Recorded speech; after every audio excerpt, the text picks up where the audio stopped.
C'est le plus grand camp de l'armée française en Afrique de l'Ouest. 236 hectares, 1000 soldats français y étaient installés il y a encore quelques mois. Mais les Français plient bagages. Les guérites ont été repeintes aux couleurs de la Côte d'Ivoire. Un premier bataillon de parachutistes ivoiriens s'est déjà installé dans les dortoirs laissés vides. Tous ces bâtiments étaient occupés par les éléments français. Et maintenant, c'est vous? Oui, actuellement, c'est nous. Et le passage de relais avec les Français s'est bien passé? Oui, ça s'est bien passé. Le camp va donc passer sous commandement ivoirien. Plusieurs dizaines de soldats français vont rester sur place, mais uniquement en appui, pour assurer des formations théoriques et pratiques. C'est pas mal. Déjà, tu as les 4 sur 5 en cible. Les deux armées veulent montrer une entente parfaite. On est content de continuer à poursuivre les partenariats avec les soldats ivoiriens, de pouvoir les épauler, les conseiller. Et je pense que dans les deux sens, ils sont contents aussi de nous avoir. Il ne restera donc plus aucune base française en Côte d'Ivoire.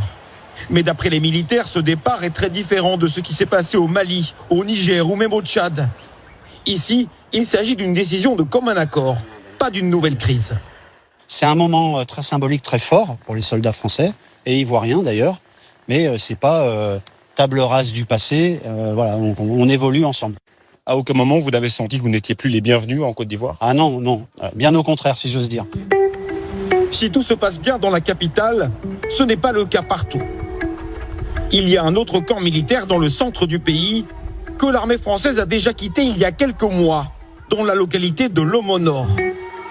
C'est bien le drapeau ivoirien qui flotte sur cette emprise, qui fut pourtant un camp d'entraînement français pendant 50 ans. Ici, les Français sont partis sous la pression des habitants des villages aux alentours. On est content, puisqu'on a demandé qu'on y passe. Et que Dieu merci, si ça monte. Ça faisait longtemps qu'il y avait des tensions avec l'armée française ici? Depuis toujours. Depuis toujours. C'est une très bonne nouvelle pour nous. Une très bonne nouvelle. Parce que c'est nos frères ivoiriens qui viennent. On est chez nous maintenant. Si les habitants souhaitaient ce départ, c'est parce que les Français venaient s'entraîner dans les collines avoisinantes avec leur armement, comme on le voit sur ces images d'archives.